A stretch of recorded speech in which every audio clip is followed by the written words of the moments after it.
பிரியமானவர்களே, உங்கள் ஆத்துமா வாழ்கிறது போல நீங்கள் எல்லாவற்றிலும் வாழ்ந்து சுகமாயிருக்கும்படி நான் கர்த்தரை வேண்டுகிறேன். கர்த்தர் உங்களை ஆசீர்வதிப்பாராக. நம்முடைய ஆத்துமா கர்த்தரில் மனமகிழ்ச்சியாயிருக்கிறதா அல்லது வியாதியினால் நோயுற்று சஞ்சலத்தோடு நம்முடைய ஆத்துமா ஜீவிக்கிறதா? அன்பின் பிள்ளைகளை, எத்தனை பேருக்கு கர்த்தர் நல்லவராய் இருந்திருக்கிறார். அன்பாய் நம்மளை ஆதரவாய் நம்மளை தேற்றி அரவணைத்து காத்து இந்நேரம் வரைக்கும் நாம் சுவாசித்து கொண்டிருப்பது அவருடைய கிருபை.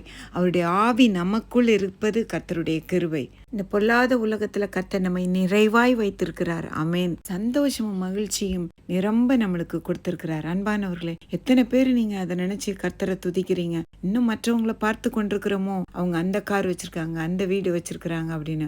ஒருபோதும் தேவன் உங்களுக்கு கொடுத்த ஆசீர்வாதம் பெரிய ஆசீர்வாதம். இந்த உலகத்தில் உளையான சேற்றிலிருந்து தூக்கி எடுத்ததே பெரிய கிருபை. நம்ம எல்லாம் ரட்சித்திருப்பதே பெரிய கிருபை. அந்த ரட்சணிய சந்தோஷத்தை நம்மளுக்குள்ள ஊற்றி இருக்கிறார். பிரைம் மினிஸ்டரை விட நீங்க மேன்மையானவர்கள். ஏனென்றால் ரட்சணிய சந்தோஷம் கிடைத்திருக்கிறது. அடுத்தவங்களை பார்த்தீங்கன்னா நீங்க விழுந்து போயிருவீங்க.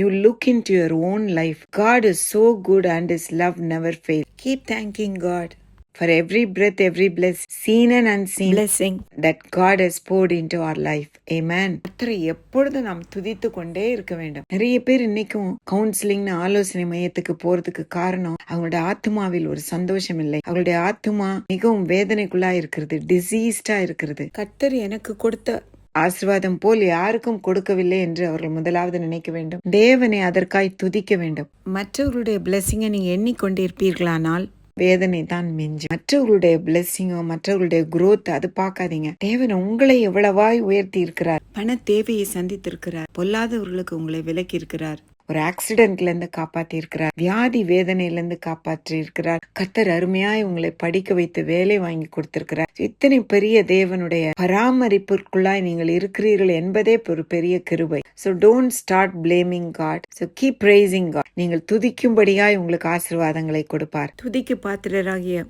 ஒரே தேவன் அவரை சேவிக்கிறீர்கள். எதற்கும் கவலைப்படாதீர்கள். நம்மளுக்கு உள்ளதை மற்றவங்களுக்கு நம்ம என்னைக்கு பகிர்ந்து கொடுக்கிறோமோ இன்னும் கர்த்தர் நிறைய ஆட் பண்ணுவார். அந்த உண்மை நம்ம கிட்ட காணப்படணும். மற்ற கர்த்தருடைய ஊழியக்காரர்களோடு நம்முடைய ஃபெலோஷிப் ஐக்கியம் வைத்துக் கொள்ள வேண்டும். கர்த்தருக்குள் ஐக்கியம் வைத்துக் கொண்டால் கர்த்தர் அதில் மகிமைப்படுவார். நம்முடைய ஆத்துமா கர்த்தருக்குள் நாம் வேரூன்றியும் இருப்போம். ஜெபிக்கும் பொழுதும் வார்த்தையை தியானிக்கும் பொழுதும் ஆத்மாவில் மட்டுமல்ல சரீரத்திலும் ஆரோக்கியம். ஆமென். வேத வாசிப்பிலும் தியானத்திலும் செலவிடும் பொழுது உள்ளான மனுஷன் பலப்படுவான். பெருமை, செல்ஃபிஷ்னஸ், தன்னலம், சத்தியத்தை விட்டு விலகி போவது, மற்றவர்களை மன்னிக்காதது, கசப்பு இருந்தால் ஆத்மா வியாதி ஆயிடும். உங்கள் ஆத்மா எப்படி?